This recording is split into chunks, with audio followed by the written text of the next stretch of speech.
जी हाँ दोस्तों, स्वागत है आपका इस बीजी चैनल में। तो दोस्तों आज के इस वीडियो में बात करेंगे एमपी कॉलेज एडमिशन के बारे में। जैसा कि आपको पता है कि बीकॉम पीएससी के एडमिशन चल रहे हैं और इसका फर्स्ट राउंड भी समाप्त हो चुका है। फर्स्ट राउंड समाप्त होने के बाद में इसका सीएलसी राउंड या अगर हम कहीं सेकंड राउंड या अगर हम कहीं सीएलसी फर्स्ट राउंड, दोनों बात बराबर है। इसका सीएलसी फर्स्ट राउंड स्टार्ट कर दिया गया है। इसका रजिस्ट्रेशन फॉर्म भरना स्टार्ट कर दिया गया है। रजिस्ट्रेशन फॉर्म हमें ऑनलाइन कैसे भरना है, ई प्रवेश पोर्टल के माध्यम से रजिस्ट्रेशन फॉर्म भरना होता है। पूरी प्रोसेस मैं आपको बताऊंगा वीडियो के माध्यम से। अगर आपने अभी तक रजिस्ट्रेशन नहीं किया है तो रजिस्ट्रेशन कैसे करना है, पूरी जानकारी को देख लेते हैं। तो दोस्तों रजिस्ट्रेशन करने के लिए आपको इस वेबसाइट पर आ जाना है। इस वेबसाइट पर आने के बाद में दोस्तों यहाँ पर यूजी का आपको दिखाई देगा, अंडर ग्रेजुएट का एक लिंक दिखाई देगा। ठीक है दोस्तों, क्या दिखाई देगा, अंडर ग्रेजुएट का एक लिंक दिखाई देगा आपको, और इसमें सबसे पहले रजिस्ट्रेशन का लिंक दिखाई देगा। ठीक है, रजिस्ट्रेशन का एक लिंक दिखाई दे रहा है, इस लिंक पर आपको क्लिक कर देना है। इसके बाद हमारे सामने इस तरह का इंटरफेस आ जाएगा। ठीक है, अब दोस्तों यहाँ पर फर्स्ट नंबर पर एक रजिस्ट्रेशन का लिंक दिखाई देगा जो कि 19 जून से 27 जून तक एक्टिवेट रहेगा। इस लिंक पर हमें क्लिक कर देना है। चलिए यहाँ पर हम क्लिक कर देंगे। इसके बाद हमारे सामने एक नया इंटरफेस आ जाएगा। ठीक है, सीएलसी राउंड पर जैसे ही आप रजिस्ट्रेशन वाले लिंक पर क्लिक करेंगे। अब दोस्तों इसके बाद में जो भी चीज़ होगी, सबसे पहले हम फीस के बारे में देख लेते हैं। अगर दोस्तों हम यहाँ पर फीस के बारे में देखें, रजिस्ट्रेशन फीस के बारे में, तो यहाँ पर फर्स्ट राउंड की फ़ीस थी 100 रुपये थी। ठीक है, लेकिन दोस्तों जो सीएलसी 1 राउंड जो अभी हम रजिस्ट्रेशन कर रहे हैं उसकी फ़ीस हमें यहाँ पर कितनी रुपये भरनी होगी, उसकी फ़ीस हमें 500 रुपये भरनी होगी और 50 रुपये हमारा पोर्टल चार्ज, इसलिए टोटल 550 रुपये का रहेगा। ठीक है, अभी लड़कियों के लिए फ्री होता था, गर्ल्स के लिए फ्री होता था फर्स्ट राउंड में, लेकिन अब यहाँ पर फीमेल को भी जो कि चार्ज देना पड़ेगा। ठीक है, तो यहाँ पर आप अपना रजिस्ट्रेशन कर पाएंगे 550 रुपये का पेमेंट करके। चलिए अब हम आगे बढ़ते हैं। इसके बाद इस तरह का इंटरफेस आ जाएगा। यहाँ पर इसको चेक मार्क हटा देना है, यहाँ पर ओके कर देना है। ठीक है, ये हट जाएगा। अब यहाँ पर आपको लिंक दिखाई देंगे, 2-3 लिंक दिखाई देने वाले, जैसा कि देख पा रहे हैं। यहाँ पर क्या दिखाई देगा, एक तो यस करने का ऑप्शन बोलेगा, एक नो बोलेगा। ठीक है, अब यस कहाँ पर करना है, अगर आपने 12th क्लास एमपी बोर्ड से किया है, अगर आपने 12th क्लास सीबीएसई बोर्ड से किया है, अगर आपने 12th क्लास ओपन बोर्ड से किया है तभी आपको यस करना है। अन्यथा अगर आपने इन 3 बोर्ड के अलावा किसी भी अदर बोर्ड से किया, जैसे कि अदर स्टेट के स्टूडेंट होंगे, तो उनको यहाँ पर क्या करना है, अदर स्टेट वाले स्टूडेंट को नो पर क्लिक करना है। या अगर आपने आईसीएससी बोर्ड से किया, या आपने मतलब कहने का मतलब इन 3 बोर्ड के अलावा एमपी बोर्ड, सीबीएसई बोर्ड और ओपन बोर्ड के अलावा अगर आपने अदर बोर्ड से किया है तो नो, अन्यथा यहाँ पर यस पर क्लिक कर देना है। अगर आप यस पर क्लिक करोगे तो इस तरह का इंटरफेस आएगा। यहाँ पर 12th बोर्ड सिलेक्ट करना होगा कि 12th क्लास का बोर्ड आपने, जो 12th क्लास है आपने कब किया है, 12th क्लास का एग्जामिनेशन ईयर। ठीक है, और यहाँ पर बोर्ड सिलेक्ट करना है, रोल नंबर 12th क्लास का और मदर नेम। चलिए सिलेक्ट कर लेते हैं। तो यहाँ पर सबसे पहले आपको बोर्ड सिलेक्ट करना है, आपका कौन सा बोर्ड है। सिलेक्ट पर जैसे ही आप क्लिक करोगे तो आपके सामने 3 बोर्ड के ऑप्शंस दिखाई देंगे। एमपी बोर्ड, सीबीएसई बोर्ड, जो भी आपका बोर्ड है वो सिलेक्ट कर लीजिए। एग्जामिनेशन ईयर आपने 12th क्लास कब पास आउट किया है वो डालना है, 12th का रोल नंबर और यहाँ पर मदर नेम फिल कर देना है।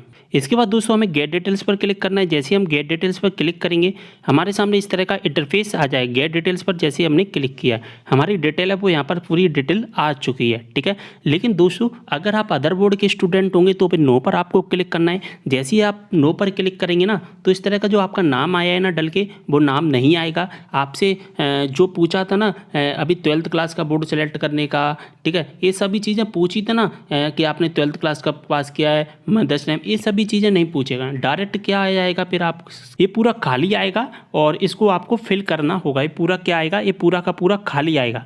ठीक है, ये शुभम गुप्ता ऐसे लिखा है, ये सभी चीज़ें आपको नहीं आएगी, ये सभी चीज़ें आपको फिल करनी पड़ेंगी। चलिए यहाँ पर हम डिटेल फिल कर लेते हैं अपनी। यहाँ पर हम डेट ऑफ बर्थ, ठीक है, अपनी सभी डिटेल है वो फिल कर लेते हैं। जेंडर हो गया हमारा, और आपका जो भी जेंडर है और जो भी आपका धर्म है, रिलीजन है, वो आपको सिलेक्ट कर लेना है। जो भी आपकी मैरिटल स्टेटस है, सिंगल है या जो भी आपका, वो सिलेक्ट कर लेना है। वैसे सभी सिंगल ही होंगी मेरी तरह, तो सिंगल आपको यहाँ पर सिलेक्ट कर लेना है। ठीक है, ईमेल आईडी यहाँ पर फिल करनी नहीं है अगर आपकी ईमेल आईडी है, और यहाँ पर समग्र आईडी फिल कर लेना है। रक्त समूह अगर आपको पता है तो ठीक है, नहीं तो नोट डाउन पर क्लिक करना है। और यहाँ पर आपको अपना मोबाइल नंबर है वो फिल कर देना है। यहाँ पर आपको कौन सा मोबाइल नंबर फिल करना है, जो आपका मोबाइल नंबर चालू है, आपके पास में मोबाइल नंबर रहे हमेशा एडमिशन तक। ठीक है, वो वाला मोबाइल नंबर फिल कर देना है। यहाँ पर वेरीफाई मोबाइल नंबर पर क्लिक करना है। अब आपको दोस्तों अपना मोबाइल नंबर फिल कर देना है। मोबाइल नंबर फिल करके बाद में दोस्तों आपके मोबाइल पर यहाँ पर एक 6 डिजिट का वेरिफिकेशन कोड आया होगा। उस 6 डिजिट के जो वेरिफिकेशन कोड आया है उसको यहाँ पर फिल करना है। यहाँ पर वेरीफाई पर आपको क्लिक कर देना है। इसके बाद हमारे सामने इस तरह का इंटरफेस आ जाता है। यहाँ पर हमें क्या करना होता है, हमें अपना पासवर्ड बनाना होता है। जी हाँ दोस्तों, अब हमसे कहता है कि आप अपना एक पासवर्ड बनाइए। दोस्तों आपको पासवर्ड कैसा बनाना है मैं आपको बता दूं, 6 से लेकर 15 कैरेक्टर के बीच में आपको पासवर्ड बनाना है, जिसमें आपका एक नंबर, एक अल्फ़ाबेट होना चाहिए जो कि स्मॉल और कैपिटल में होना चाहिए। अब पासवर्ड बनाने का मैं तरीका आपको बता देता हूँ, शॉर्टकट तरीका। जैसे मेरा नाम शुभम है, तो मैं शुभम का क्या करूँगा, एस कैपिटल ले लूँगा और सब स्मॉल बना लूँगा। ठीक है, आपको भी इसी तरह का पासवर्ड बनाना है, @123 ठीक है, इस तरह का हमें पासवर्ड क्रिएट कर लेना है। ठीक है, यहाँ पर पासवर्ड बनाना है, पासवर्ड फिल कर देना है। यहाँ पर भी कंफर्म पासवर्ड है जो आपको फिल कर देना है, जो आपने बनाया है। यहाँ पर कैप्चा कोड का जो भी आंसर आता है वो फिल करना है और सेव एंड नेक्स्ट करके आपको आगे बढ़ जाना है। इसके बाद क्या होगा दोस्तों, आपके नंबर पर एक यहाँ पर रजिस्ट्रेशन नंबर आ जाएगा। ठीक है, आपके नंबर पर एक रजिस्ट्रेशन नंबर आ जाएगा। ये रजिस्ट्रेशन नंबर आ जाएगा, जैसा कि देख पा रहे हैं यहाँ पर काउंसलिंग एप्लीकेंट आई डी आपके रजिस्टर्ड मोबाइल नंबर पर आ जाएगी। इस रजिस्ट्रेशन नंबर को अपने पास में लिख कर रखना है। साथ ही आपने जो पासवर्ड बनाया है उस पासवर्ड को भी कहीं पर नोट डाउन करके रख लेना है, जिससे आपको भविष्य में किसी भी प्रकार की परेशानी नहीं होगी। तो पासवर्ड और रजिस्ट्रेशन नंबर जो आपने बनाया है इसको कहीं पर अच्छे से नोट डाउन करके रख लीजिए। ठीक है, भविष्य में जिससे हमें परेशानी नहीं हो। अब यहाँ पर क्या करना है, हमें सबसे पहले इंडियन सेलेक्ट कर लेना है। यहाँ पर इंडियन पर चेक मार्क करना है। इसके बाद में आपका जो एड्रेस है वो एड्रेस यहाँ पर फिल करना है, जो भी आपका एड्रेस है। फिर यहाँ पर चेक मार्क पर क्लिक कर देना आप। तो चेक मार्क पर क्लिक करोगे ना तो क्या होगा, यहाँ पर जो भी एड्रेस आपने फिल किया हुआ है ना, यहाँ पर जो जैसा कि देख पा रहे हैं यहाँ पर जो एड्रेस है, ठीक है, यहाँ पर जो एड्रेस फिल करोगे, यहाँ पर चेक मार्क पर जैसे ही क्लिक कर दोगे तो यहाँ पर भी वही सेम एड्रेस यहाँ पर भी कॉपी हो जाएगा। ठीक है, इसके बाद सेव एंड नेक्स्ट पर आपको क्लिक कर देना है। चलिए ये सब हम जल्दी से फिल कर लेते हैं। इसके बाद में हमें क्या करना है, यहाँ पर जैसा कि देख पा रहे हैं हमें 3rd पॉइंट यहाँ पर कंप्लीट करना है, रिजर्वेशन एंड वेटेज। ठीक है, हमें 8 स्टेप फॉलो करने होते हैं, बेसिक डिटेल, कॉन्टैक्ट डिटेल, ये सभी स्टेप्स फॉलो करने होते हैं, जिसमें से हमने बेसिक डिटेल और यहाँ पर कॉन्टैक्ट डिटेल्स को फिल कर लिया। अब रिजर्वेशन एंड वेटेज डिटेल्स को हमें फिल करना है। यहाँ पर ये पूरा ये डिटेल है हमें फिल कर लेना होगा। ठीक है, ये पूरा जो डिटेल है हमें फिल करना है। अब इसे कैसे फिल करना है वो मैं आपको बता देता हूँ जल्दी से। अब दोस्तों हमें अपना जो रिजर्वेशन डिटेल है फिल करना है। तो सबसे पहले हम मध्य प्रदेश निवासी यस कर देंगे। यहाँ पर माइनॉरिटी आपको सिलेक्ट करना होगा। अब माइनॉरिटी में आपको क्या सिलेक्ट करना है मैं आपको बता दूं। देखिए दोस्तों, जो अल्पसंख्यक है ना उसमें आपको क्या सिलेक्ट करना है। अगर आप अब मैं दोस्तों कॉलेज की बात नहीं कर रहा, स्टार्टिंग में हमने माइनॉरिटी कॉलेज की बात की थी, लेकिन अब मैं आपकी बात कर रहा हूँ। ठीक है, माइनॉरिटी के अगर आपकी जो कास्ट है, अगर आपकी जो जाति है, यानी कि अगर आपकी जो कास्ट है वो अल्पसंख्यक के अंतर्गत आती है तो माइनॉरिटी, जैसे कि जैन समुदाय हमारा अल्पसंख्यक के अंतर्गत आता है, माइनॉरिटी में आता है। ठीक है, तो माइनॉरिटी पर सिलेक्ट करेंगे। अगर आप नॉन माइनॉरिटी में आते हैं तो नॉन माइनॉरिटी आपको सिलेक्ट करना है। जैसे कि अग्रवाल, ये किस में आते हैं, नॉन माइनॉरिटी में आते हैं। तो आप जिसमें भी आते हैं वो आपको यहाँ पर सिलेक्ट करना है, वो आपको पता होगा कि आप किस में आते हैं। ठीक है, तो यहाँ पर जो जिसका मैं फॉर्म अप्लाई कर रहा हूँ वो नॉन माइनॉरिटी में आते हैं, तो इसलिए हम नॉन माइनॉरिटी पर क्लिक करेंगे। अब आपको यहाँ पर क्या करना है, नॉन माइनॉरिटी हमने जो कि सिलेक्ट कर लिया है। इसके बाद में आपको अपना वोटर कार्ड डालना है। अगर आपके पास वोटर कार्ड है तो यस करना है, अन्यथा नो करना है। आपको अपनी कैटेगरी सिलेक्ट करना है, जनरल ईडब्ल्यूएस जो भी आपकी कैटेगरी है वो सिलेक्ट करना है। कैटेगरी की पुष्टि भी आपको कर लेनी है। जनरल ईडब्ल्यूएस जो भी आपकी कैटेगरी है वो आपको फिल करनी है। ओके, लेकिन मैं आपको एक बात बता दूं, जब आप जनरल या जनरल ईडब्ल्यूएस सिलेक्ट करोगे तो आपसे यहाँ पर कुछ भी नहीं पूछेगा। ठीक है, आपसे यहाँ पर कुछ भी नहीं पूछेगा। कुछ भी नहीं पूछेगा मतलब है कि आपसे क्या नहीं पूछेगा, आपसे आपका जो कास्ट सर्टिफिकेट नंबर है वो आपसे नहीं पूछेगा। लेकिन यहाँ पर अगर आप ओबीसी सिलेक्ट करते हो, यहाँ पर अगर आप एससी सिलेक्ट करते हो या आप एसटी सिलेक्ट करते हो तो वहाँ पर आपसे कास्ट सर्टिफिकेट पूछेगा। लेकिन ओबीसी से एक चीज़ और पूछेगा।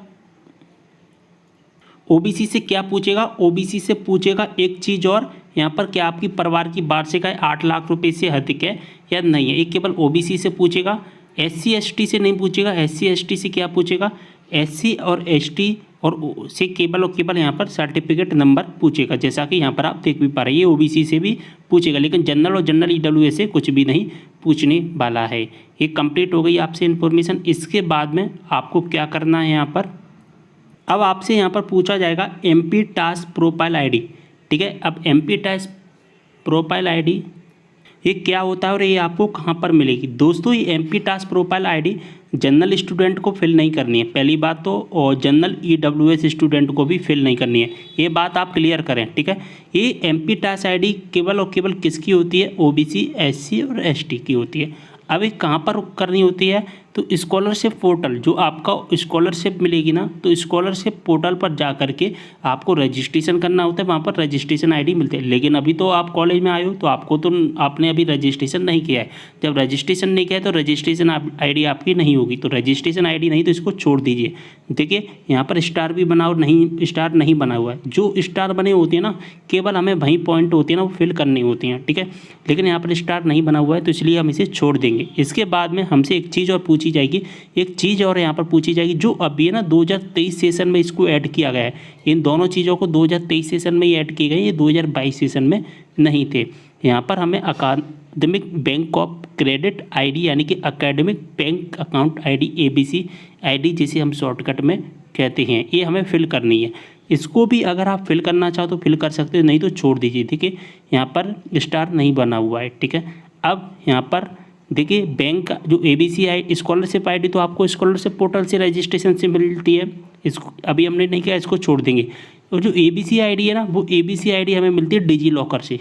जो आपका डिजी लॉकर, जो आपने सुना होगा ना डिजी लॉकर का नाम, वहाँ पर आप रजिस्ट्रेशन करोगे तो वहाँ पर रजिस्ट्रेशन नंबर आया था, वो आपको फिल करना होता है। लेकिन अगर आपने डिजी लॉकर पर कभी रजिस्ट्रेशन नहीं किया है तो इसको भी आप छोड़ दीजिए, इससे आपको कोई भी दिक्कत नहीं होगी, ठीक है दोस्तों। आपको इन दोनों पॉइंट को छोड़ देना है। इसके बाद में आपका जो आय सर्टिफिकेट है, यानी कि इनकम सर्टिफिकेट पर जो आय लिखी है, वो इनकम सर्टिफिकेट पर आय डालनी है। इसके बाद में नो पर क्लिक करना है। अगर आप हैंडीकैप्ड स्टूडेंट है तो यस करें, अन्यथा नो पर आपको क्लिक कर देना है, हम हैंडीकैप्ड नहीं है। इसके बाद संवर्ग पर आपको क्या करना है, नन पर क्लिक कर देना है, ठीक है। इसके बाद में आपको क्या करना है, यहाँ पर अगर आपको कोई भी सर्टिफिकेट मिला है, जैसे खेलकूद का या कला संस्कृति का, NCC का, अगर आपके पास कोई सर्टिफिकेट है तभी आपको इसको चेक करें, अन्यथा यहाँ पर कोई नहीं पर सिलेक्ट कर लेना है। और इसके बाद सेव एंड नेक्स्ट करके आपको आगे बढ़ जाना है।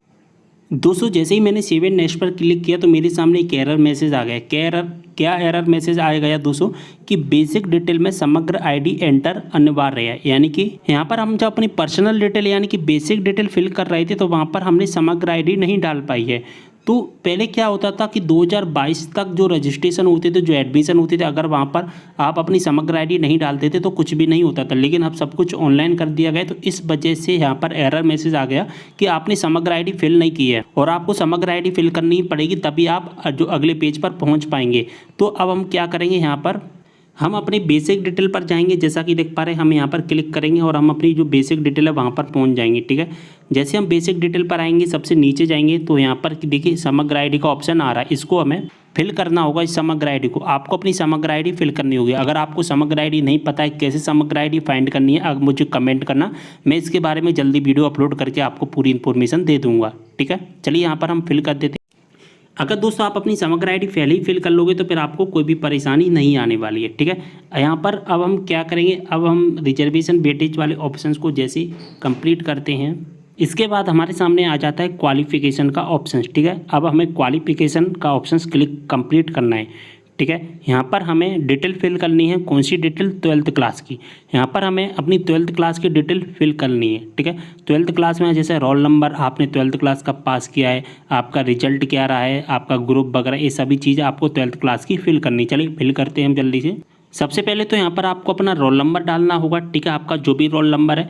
इसके बाद में परीक्षा का ईयर, आपने कब परीक्षा जो कि कंप्लीट की 12th क्लास, आपका रिजल्ट क्या रहा है, पास या सप्लीमेंट्री, जो भी आपका रिजल्ट है। अगर आप पास हुए तो पास डालना है, अगर आप सप्लीमेंट्री आई है तो सप्लीमेंट्री आपको फिल करना है, ओके। तो जो भी है आप वो फिल कर लीजिए। आप हमारा जो पास है तो हम पास सेलेक्ट करेंगे। इसके बाद ग्रुप सेलेक्ट करना है, आप जिस ग्रुप के हैं, यानी मैथ, बायोलॉजी, कॉमर्स, जो भी आपने 12th क्लास में लिया था वो फिल करना है। इसके बाद आपको अपने मंडल का नाम, यानी कि हमने MP बोर्ड से किया है तो हम MP बोर्ड को यहाँ से सिलेक्ट कर लेंगे। हम MP बोर्ड, अगर आप CBSE बोर्ड या जिस भी बोर्ड के स्टूडेंट है, अदर बोर्ड के भी स्टूडेंट है, तो जो भी आपका बोर्ड है वो सिलेक्ट करना है। इसके बाद में आपको अपनी परसेंटेज सिलेक्ट करनी है, यानी कि अगर आपका रिजल्ट ग्रेड में तो ग्रेड, और परसेंटेज में तो परसेंटेज सिलेक्ट करना है आप। इसके बाद आपकी 12th क्लास में कितने नंबर आए हैं वो डालना है। आपके 12th क्लास में कितने नंबर आए हैं, 500 में से आपके कितने नंबर आए हैं वो डालना है। तो आपकी यहाँ पर परसेंटेज ऑटोमेटिक आएगी।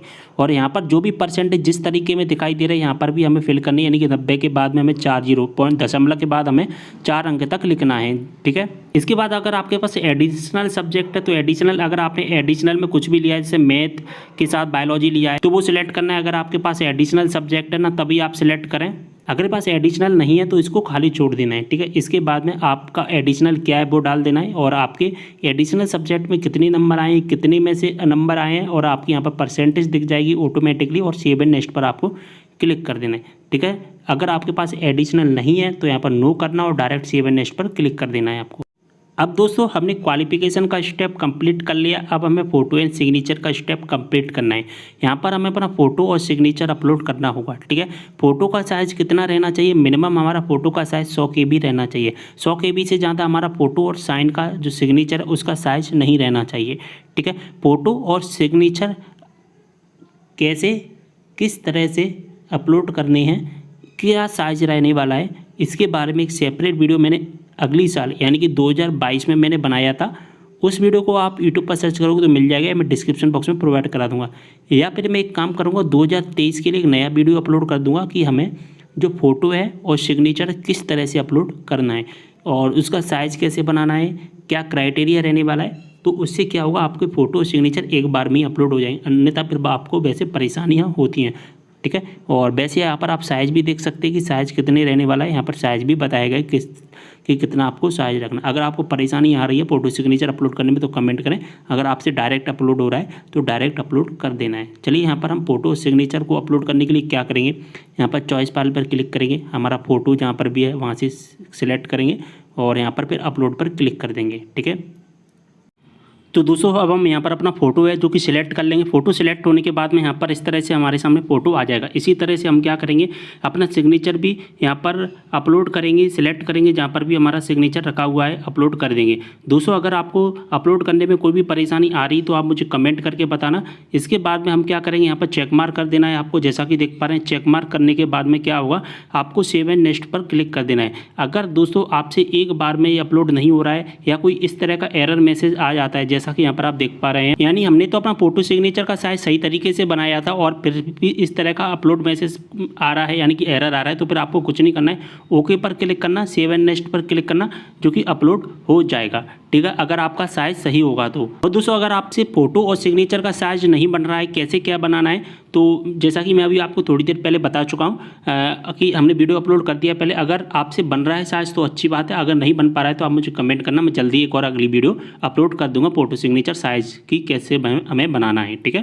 तो यहाँ पर हम ओके पर क्लिक करेंगे। इसके बाद में अगला ऑप्शन आ जाएगा डॉक्यूमेंट अपलोड करने का, ठीक है। अब हमें अपने डॉक्यूमेंट अपलोड करने, डॉक्यूमेंट का क्या साइज रहेगा 125 KB, और डॉक्यूमेंट का अगर साइज आपसे बन रहा है तो ठीक है, नहीं तो फिर मैं जल्दी एक और वीडियो अपलोड कर दूंगा जिसमें मैं डॉक्यूमेंट साइज के बारे में आपको बता दूंगा। डॉक्यूमेंट साइज के बारे में थोड़ी सी आपको इन्फॉर्मेशन दे देता हूँ। तो देखिए दोस्तों 3508 PX और 2480 PX का आपको यहाँ पर साइज बनाना है। 125 KB से आपको ज़्यादा नहीं लेना है। अब दोस्तों यहाँ पर जो डॉक्यूमेंट है ना, अगर आप जनरल के स्टूडेंट होंगे, EWS के स्टूडेंट होंगे तो आपसे 3 डॉक्यूमेंट मांगेगा, 10th की मार्कशीट, 12th की मार्कशीट और यहाँ पर आपका डोमिसाइल सर्टिफिकेट मांगेगा, ठीक है।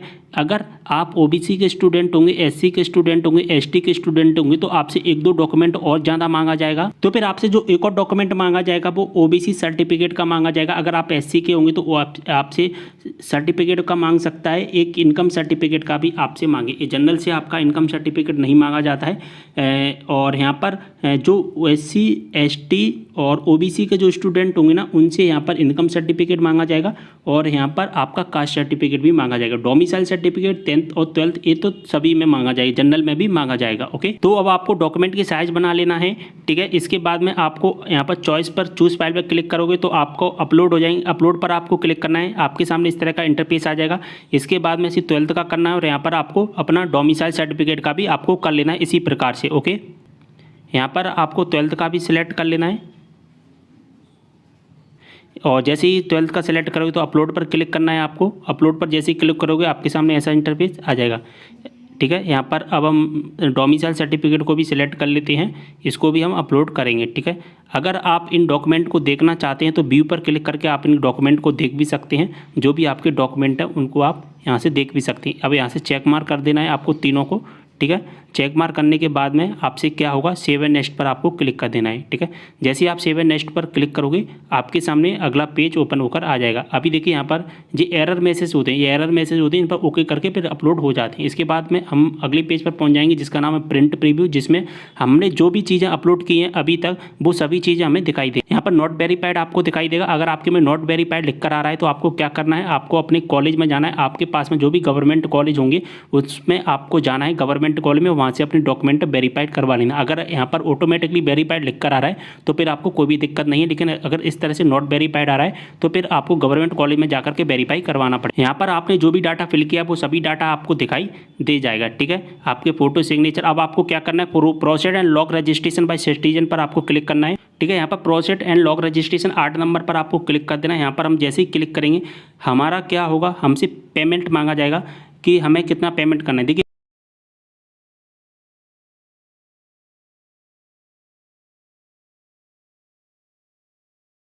कुछ नहीं करना है, डायरेक्टली सबसे नीचे आ जाना है, प्रोसीड एंड लॉग रजिस्ट्रेशन पर आपको क्लिक करना है, ओके पर क्लिक कर देना है और आपका पेमेंट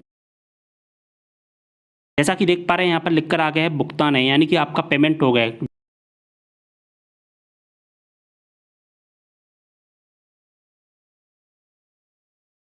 यहाँ पर जो रजिस्ट्रेशन नंबर आए हैं इनका प्रिंट आउट वगैरह लेकर आपको रख लेना है।